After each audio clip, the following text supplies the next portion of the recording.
I'm Dave Breakenridge, and this is Under the Dome. After weeks or even months of campaigning, we're down to the final days of Alberta's 2023 provincial election.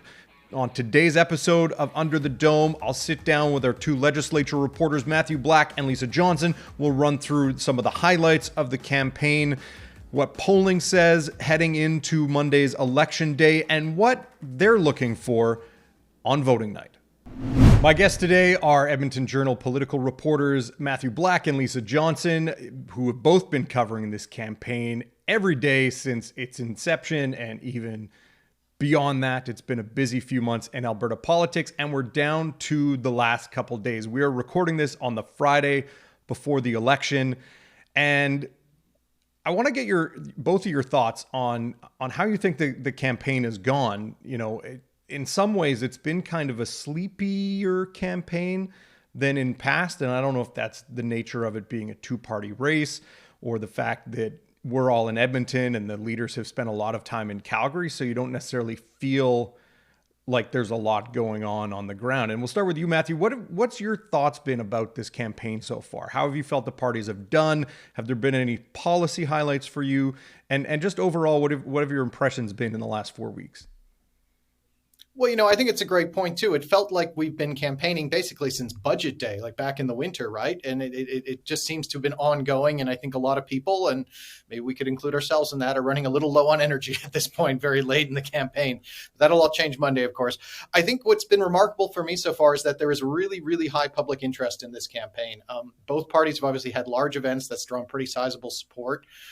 It's a very tight race, especially in Calgary, and that's, I think, driving that engagement. But the election and interest in it are something that you see through things like election signs on people's lawns. It's something you hear on people's lips when you're in line to pay at the mall or get some gas or something. So it's fair to say that the outcome of this is very much on people's minds.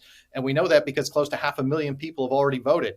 And that doesn't necessarily signal a big voter turnout overall, but it does speak well to the health of our democracy if so many people are turning out so early to do their civic duty. There's also been a couple low points as well. I think the UCP putting a limit on Danielle Smith's questions at the start of the campaign. The party eliminated that in what it said was an effort to get more media in. And just so people understand, journalists typically get one question and they get a follow-up after. And it's really important to be able to hold Smith or any politician for that matter to account. And it was extremely disappointing to see that taken away because it does limit that accountability, makes it harder to get answers to questions that the public should know or wants to know. The other thing, too, has been the remarkable presence of Artur Pawlowski kind of underscoring this whole last 4 weeks. He's the Calgary street preacher who is outright homophobic, spews awful messages of hate, charged and convicted of a number of offenses related to events near the Coots border crossing, and, of course, shared a very famous phone call with the premier. And because of that, he and his extremely regrettable views have somewhat remarkably found themselves at the center of this campaign. And that includes a circus of a news conference just this week that I think we'll talk about a little bit later as well. Mm-hmm. And Lisa, from your end of things, how have you viewed the campaign? Were there any highlights, any low points for you, any policy that stuck out for you that was kind of surprising or unexpected? I think we saw policy from both parties that you would expect from them. I mean, we'll find out what messages worked on Monday and which ones didn't. But to go back to Matthew's point, the UCP in particular has been introducing policy and ideas since the February budget and throughout this official election campaign. Have been a little bit light on introducing brand new or earth-shattering policy. We don't see the massive policy platform that we saw from Jason Kenney's UCP in 2019. We see a handful of new announcements. So they're essentially saying that they're running on their record and they're going to continue with the fiscal plan that they've introduced under leader Danielle Smith. And they've been trying to focus on the work that they've been doing on healthcare in particular and trying to improve EMS wait times and emergency room wait times. How much that is landing with Albertans who, by all accounts, are still facing long wait times in emergency rooms. We saw emergency doctors sound the alarm this week over those issues. It remains to be seen how that message will land. The UCP has also been focused on things like public safety, things that are kind of bread and butter conservative issues, I think. And of course, trying to stoke fear of a Notley government, banking that people will remember how they felt or how they were affected when oil prices tanked during Notley's tenure. And then, of course, on the other side, as Matthew's saying, we've got a string of concerning past comments and actions coming to light throughout this election campaign, involving Smith and at times some of her candidates. And so the NDP and leader Rachel Notley have definitely been hammering home the message that this election is about trust and stability, not just in leadership, but when it comes to important issues like healthcare and education. And so that we've seen the NDP, continually want to remind people of some of the UCP's past pet projects, ones they're not necessarily running on now, a provincial police service, a provincial pension plan, Danielle Smith's flagship Sovereignty Act, trying to remind people of what could happen if the UCP are elected. Mm-hmm. And yeah, it's been an eventful 4 weeks. Matthew, you did mention this press conference with Artur Pawlowski on the steps of the legislature. And for those who've forgotten, Artur and Premier Smith at the time had a phone call back in January, I believe, that was the subject of a lot of controversy as to whether she did as she told Pawlowski she was going to do and reach out to Crown prosecutors involved with his case and see if she could make the charges go away. She's denied that she did that. She has insisted that she spoke with Justice Department officials, and there was an ethics commissioner investigation, and the report showed that while there's no evidence that she directly reached out to prosecutors, there was talk of violating the conflict of interest rules around her conversation with Justice Minister Tyler Shandro. Now, this week, just a couple days ago, Pawlowski and members of his party, he is the leader he was kicked out as leader of one party and started up a new party called, I believe, the Wildrose Solidarity Party. And if I'm getting that wrong, I'm sure people may let us know if I have that wrong. Solidarity Party. And he held a press conference on the steps of the legislature. In advance, he said, basically, I'm going to bring the receipts. I'm going to unveil new details about my call with Danielle Smith. And ultimately, there were a lot of allegations that he offered no corroboration of. And some of them were so wild, I don't really think that it's even worth getting into here. But he essentially alleged a lot of kind of backroom dealing and involving the Premier's office that the Premier's office, the UCP and UCP leader Danielle Smith have denied, and Pawlowski himself couldn't offer any dates or any corroborating evidence. So both of you watched this press conference, and I was taken by how strange it all felt. And Lisa, I guess we can start with you on this one. What was your take on the Solidarity leaders' press conference on the steps of the legislature? Well, Dave, there were a few interesting takeaways from that press conference, which lasted a very long time and ultimately was a bit of a stump speech for Pawlowski and his Solidarity Party. Like you and Matthew mentioned, there were a lot of bizarre allegations thrown around. There were sprinkling of conspiracy theories for good measure and a whole lot of hate speech. But the more interesting outcome of this is likely not what Pawlowski intended, and that was that the event reminded Albertans that Smith will be forever associated with him in some capacity. He could call Danielle Smith evil, which he did multiple times, but the fact is Smith called him on the phone to discuss his case that was before the courts. And so she has this connection to him. She spoke with him. This is what we know in January. So for Albertans to be reminded of that, in light of all of the things that Pawlowski said this week, I think it does a lot of damage to Smith in general, because remember, Smith has gone to pains, even in some very right-wing forums, to make it clear that she supports LGBTQ rights. But after the Pawlowski press conference this week, she didn't denounce the shockingly hateful rhetoric that we heard, and not to mention the conspiracy theories that he peddled. The UCP responded with a one or two line statement saying Smith wasn't aware of any of the conversations referenced by Pawlowski and strongly questions the credibility of his claims. Fair enough, but she didn't take the opportunity, and the UCP didn't take the opportunity to denounce some of his views and make it clear to the general electorate of Albertans that she doesn't share those views. Lisa, I do get what you're saying on the connection between the two of them, although I wonder, and maybe Matthew, you can shed some light on this, whether the fact that he didn't come with anything of substance to this press conference and he thought that he would be doing harm to Smith, in some ways, does it help Smith's case that this guy who was a part of this phone call comes forward and says a whole bunch of wild stuff, but doesn't offer any receipts, as they were, the phrase, I've brought receipts. He didn't bring any to the press conference that people are able to say, well, he's way out there, and Smith has said that he doesn't have any credibility, and so this might help Smith in a way that Pawlowski didn't intend. Yeah, like it certainly didn't live up to the hype, right? In that he was claiming it would be this tell-all incendiary evidence would be produced. And as you pointed out, he produced none of that.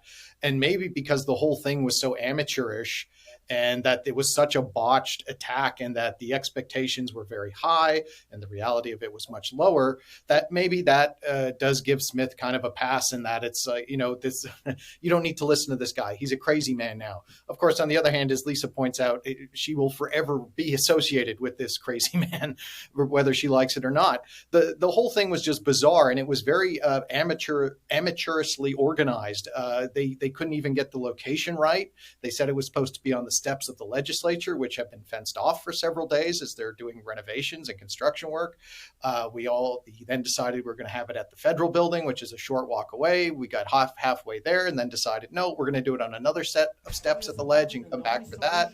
They were all dressed in these big wool suits, and it was about 25 degrees out, so everybody was melting and getting sunburns.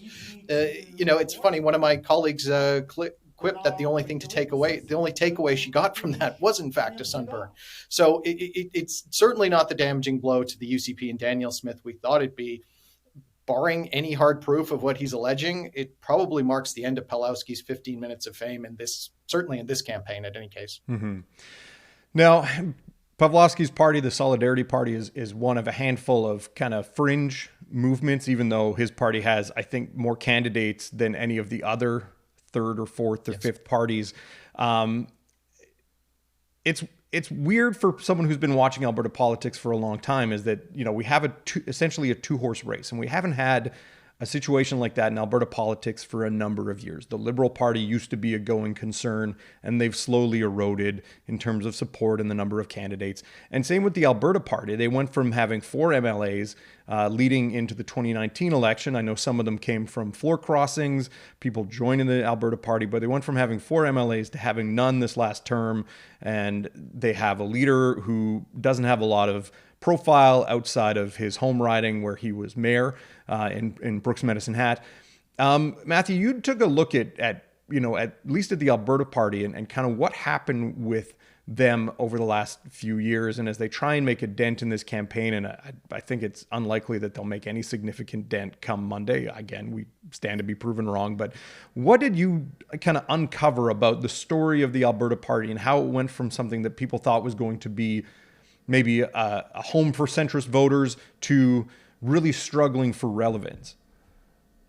Yeah, and it's interesting you talk about the dynamic there, because growing up here, there was almost always 3 parties in the legislature, and you're right. The Liberals were usually the opposition, PCs were the government, and there'd be kind of a third party sometimes that would rotate through. When that dynamic has now changed, and it's certainly become very polarized into a U.S. style 2-party system, at least for this election. That may all change again in the weeks, the months that follow.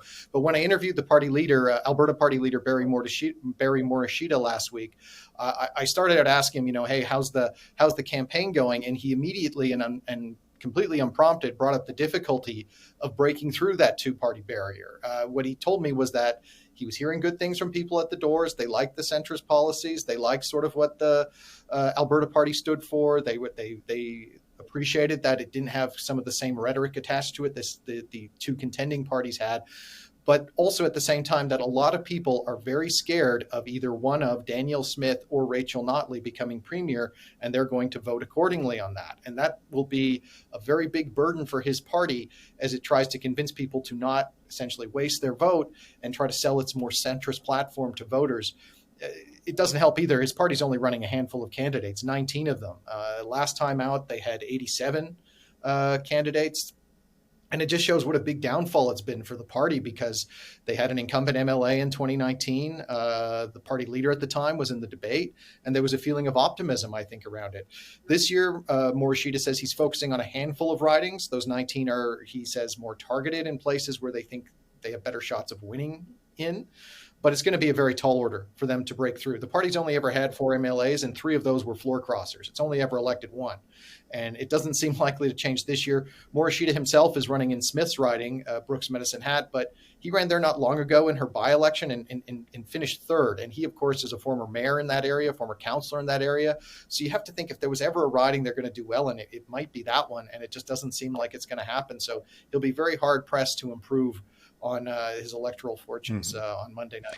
Now, as we head into the weekend, there's been a lot of talk of how tight this race has been. There's been numerous polls done through this election. Some have showed the UCP well ahead. Some have showed the NDP well ahead. Some have shown a really tight race. I think there was one from Think HQ that came out just yesterday that suggested that it's a really tight race. The NDP is ahead in Calgary, which is seen as the battleground. But even so, they kind of don't have enough to push through for a majority. Lisa, I know polls are what they are. They're a snapshot in time, and they can't necessarily predict the future, although we've seen in past elections, there's usually 1 or 2 pollsters that have kind of come really close to predicting what the vote is going to be on election night.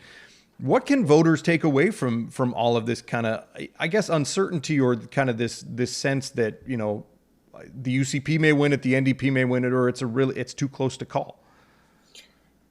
Yeah, it's too close to call. I think the takeaway here is that we've seen this horse race go back and forth. Just this morning, well-respected pollster Janet Brown has a new poll out showing the UCP with 49% in Calgary compared to 46% for the NDP, and that shows this bouncing around from, you mentioned the Think HQ poll earlier this week. Another poll from Abacus showed the UCP with the advantage in Calgary. But one thing that's been consistent throughout a lot of this is that they're hovering around the middle, these numbers, and we haven't seen a huge drastic split. We did see when Jason Kenney was premier, we saw polling, drastically split in different directions at various times during the pandemic, but we're not seeing that during this election. So it is neck and neck.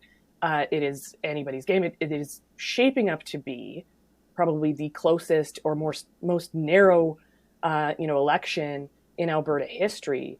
And another thing I would also mention about the polling too, that's been relatively consistent throughout is in the difference in how voters view the leaders of the two parties. The Think HQ numbers from earlier this week suggest that 38% of Calgarians view Smith positively, but that number rises to 49% for Notley. So we've seen that kind of split in how people see the leaders, which doesn't necessarily mean that people are going to vote for that party or the other. Party support is different. But, still taking all of this together, all these polling numbers, Conservatives will tell you that the math for the NDP remains very hard to form government. They need to win at least 20 of the, 26 Calgary seats to win this election, assuming that the UCP sweeps most rural ridings across the province. Mm-hmm. Now, that will all come down to what happens on Monday night. And looking ahead to election night, this is something, like budget day always feels kind of like Christmas. There's weeks of anticipation, and then there's the big unveiling and what's going to happen, and we're watching all the numbers come in, and it's quite a night. And I wonder, Matthew, from your perspective, because readers and viewers can't be there on election night in the same way that we are, unless you're really involved with the party, and then you're going to be at the events as well. But for the vast majority of Albertans, kind of describe what things are like on election night as a journalist, and then also what are you going to be paying close attention to on Monday night? Well, it's fun. I remember us talking about budget day as Christmas, but I think maybe election day is more like Christmas. Maybe budget day is more like Halloween or Easter or something like that. Look, election night doesn't happen often. It's usually once every 4 years, maybe a little earlier, maybe a little later. There's a lot of excitement among us here because it's pretty rare that the whole province focuses on one single news event, and it's only going to be for a few hours on Monday night and maybe a little bit after that as well. But it's just a really rare opportunity where everybody will be kind of talking about and discussing the same thing, and especially this year with the race that appears so close. As for what it's like working there, it's a busy night, it's a long night, and things happen very quickly. It kind of creeps up on you very slowly because you just 1 minute you're waiting on the polls to close, and within an hour after that, you might already have a winner. Alternately, could also drag on for several hours and days. So it's very unpredictable as well, and it just makes it that much more interesting. For election night, I'll be down in Calgary watching things from UCP headquarters there. It's a neat setting to be in and report from because there's going to be a lot of emotion there either way. It's either going to be a huge triumphant win and people will be excited for the 4 years to come and all the policies promised that are going to go into effect, especially in Calgary with one of those promises being a new funding for a new arena there. On the other hand, if they lose, there's the possibility of anger, sadness, all kinds of range of emotions there. So I think what I'll be watching for most specifically there is all of that, but also how those Calgary seats are decided, the ones Lisa mentioned, because that really is what it's going to come down to, it looks like. Polls are conflicted. You hear lots of anecdotal evidence either way, but as they say, the only poll that matters will be the one on Monday night, and I think most people will be watching what the voters in Calgary had to say because it seems like they'll be the ones having the final say on who runs the province for the next 4 years. Mm-hmm. Lisa, for people watching this video, what is your feeling about covering an election night? What do you see as kind of the most exciting or interesting aspects of it? And then again, will you be paying close attention to Calgary? Are there Edmonton ridings that you may be wondering about? Kind of what are you expecting could be key as we head into voting day on Monday? Yeah, well, a lot of people consider Calgary Acadia, which is Tyler Shandro's riding, to be something of a bellwether of the entire race. Several Calgary ridings obviously will be zeroed in on. The core makeup of Smith's government, should she win, could be dramatically changed too if we see just a few cabinet ministers lose their seats in Calgary, right? Smith will have to promote rural backbenchers, and then in that case, it will be a markedly different UCP government than that of Jason Kenney. I'll be watching files roll in from Matthew on the ground. I'll be watching, the leaders' speeches. Our colleague here in Edmonton will be at NDP headquarters. So I'm really curious to see what some of the reaction is as, the thousands of volunteers from both parties have been devoted to this effort, this election effort, not just throughout the election, but, since last year, people have been door knocking, people have been volunteering, and to people on both sides, they see this as, the key to the province's future, and a loss will be devastating for them. And also, by the time readers see our final coverage, reporting the results, they'll really just be seeing the tip of the iceberg. I'll have 2 stories written about the campaign by Monday, one in the event of a Notley win and one in the event of a Smith win. And it could go either way. Yeah.